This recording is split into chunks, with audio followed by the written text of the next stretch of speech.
자, 한국사 2 교과서입니다. 한국사 1은 이제 고대사 거의 끝났고 한국사 2로 가겠습니다. 한국사 2의 145쪽 앞에 상업쌤이랑 그 정치사 얘기하고 이쪽은 분단, 남북 분단 얘기인데 여기를 저랑 하게 될 겁니다. 자, 분단을 극복하기 위해 노력하다. 남북의 대립. 1945년 광복한 이후 서로 다른 체제가 들어선 남과 북은 6.25 전쟁이 끝나고 여기 밑줄 보세요. 전쟁이 끝나고 적대적인 관계를 지속합니다. 당연하겠지. 뭐 전쟁에서 서로 총칼이 오고 갔으니까.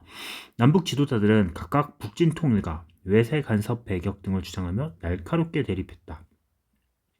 4.19 혁명 이후 대학생과 진보 세력을 중심으로 통일운동이 일어났다. 이 4.19 혁명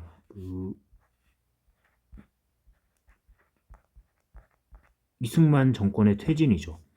이승만 정권이 퇴진되면서 대학생하고 진보 세력을 중심으로 통일운동이 일어납니다. 이때 통일은 그 앞에 북진 통일이라는 건 군대를 보내가지고 이제 북으로 공격해서 이기자, 통일을 하자 이거였다면 여기서는 평화 통일의 이야기가 생긴 거죠. 그러나 이승만 이후 등장한 장면 정부는 민간에서 활발히 벌어진, 자 밑줄 보세요. 장면 정부는 민간에서 벌어진 통일 논의의 선민주 후 통일, 그러니까 먼저 민주주의를 이루고 그 다음 통일을 내세우자 소극적으로 대응합니다. 자, 다시 한번 통일은 뒷순위가 됩니다. 그 다음 박정희 정부, 장면 정부. 박정희는 군인 출신이잖아. 강력한 반공 정책을 실시를 합니다. 선 건설 후 통일. 먼저 나라의 경제를 건설하고 그 다음 통일이다. 경제 발전에 주력했다. 이 무렵 북한이 1.21 사태, 울진 삼척의 무장 간첩 침투 사건 등을 일으키며 남북 갈등은 더욱 커졌다. 1.21 사태는 뭐냐면 그 북한에서 특수부대를 보낸 거야. 김신조라고 불리는 사람과 그 이제 특수부대를 보내서 박정희 대통령을 죽이려고 했던 거죠. 여기 오른쪽에 있죠. 북한 특수부대원이 와가지고 31명이 청와대를 기습하려 했던 사건. 이것 때문에 우리나라에서 그 유명한 실미도 특수부대가 조직이 된 거야. 복수하려고 우리도 똑같이 보내려고 했던 거거든.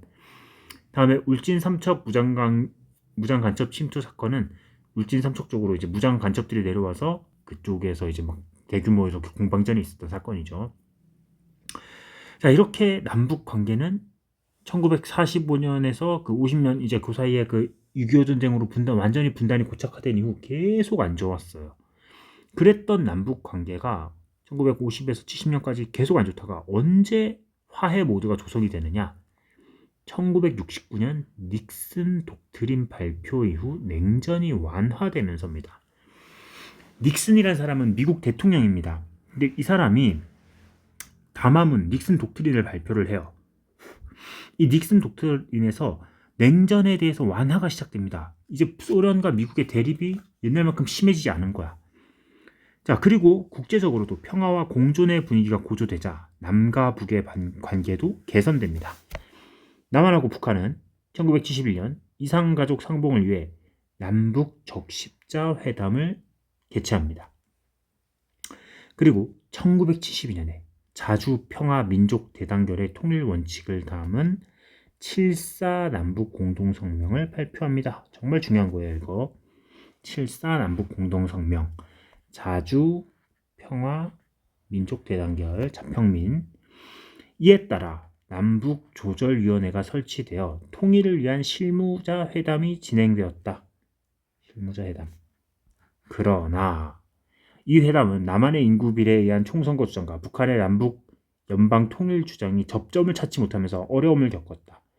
남한은 우리가 인구가 더 많으니까 총선거해서 단독 정부 가자는 거고, 북한은 남북 연방, 그러니까 각각 국가가 있어 연방 체제인 거죠. 미국처럼 그런 통일 주장. 그러니까 각각의 그 정권을 인정하면서 가자는 거죠.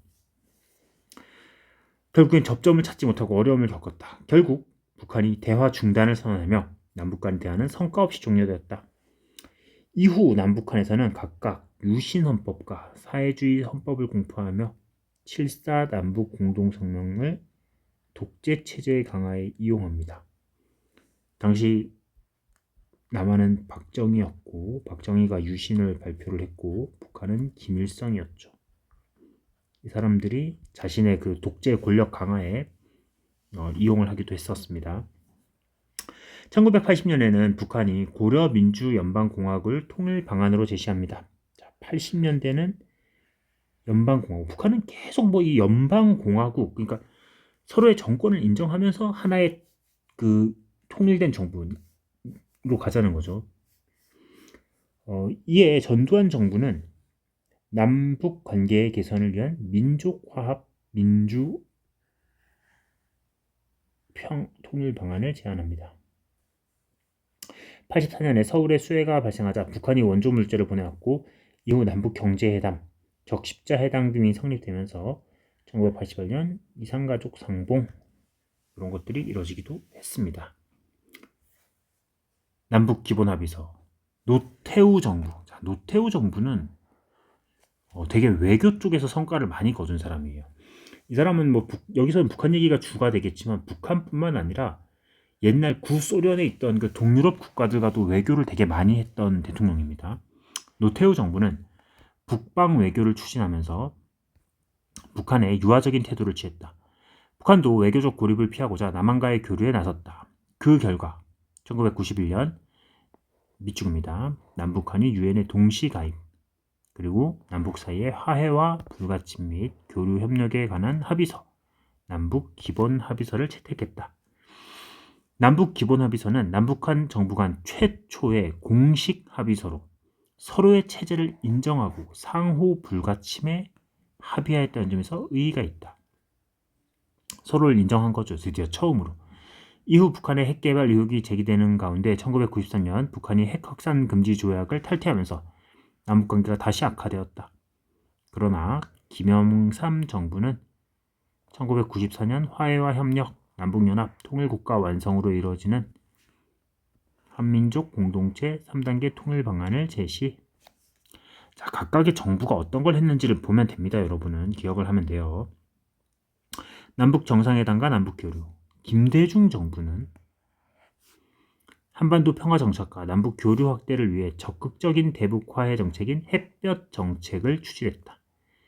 현대 명예회장인 정주영이, 이 사람이 원래 북한에서 이렇게 내려온 사람이거든, 남한으로. 그리고 그 성공을 한 기업가가 돼서 현대그룹의 이제 회장이었어요. 근데 이 사람이 소를 가지고 북한으로 이렇게 보낸 거야. 소떼를 이끌고. 그러면서 그 차에다 싣고서 자기도 방북을 한 거죠. 소를 가지고 가면서 그 차까지 막 주고 오고 이러니까 북한에서는 되게 좋아했겠지. 그 사람이, 정주영이 방북한 것을 계기로 금강산 관광 등 남북 경제 협력이 본격화됐다. 2000년에는 평양에서 최초의 남북 정상회담이겠지. 자, 요겁니다. 김대중하고 김정일하고 만났죠. 정상회담의 결과 6.15 남북 공동선언이 발표되고 이산가족 상봉이 이루어집니다. 노무현 정부는 2007년 평양에서 개최된 2차 남북 정상회담에서 남북 관계 발전과 평화를 위한 선언 10.4, 14 남북 공동선언을 채택했다. 이 선언에서 남북한은 상호 존중과 신뢰의 남북관계로 순환 군사적 적대관계의 종식, 남북 경제협력 사업의 활성화 방안 등에 합의했다. 자, 각각의 정부에서 어떤 정책들을 폈는지를 기억을 하면 되겠습니다. 남북관계의 변화, 이명박 정부 시기 금강산 관광산업이 중단됩니다. 북한이 천안함 피격, 연평도 포격 사건을 일으키며 남북관계는 악화된다. 박근혜 정부 시기는 남북의 갈등 속에서 개성공단 사업이 중단. 더구나 북한이 미사일 발사 시험 발사와 핵실험을 강행하여 남북관계는 더욱 경색되었다. 문재인 정부 들어서 남북한 사이에 다시 화해 분위기가 조성.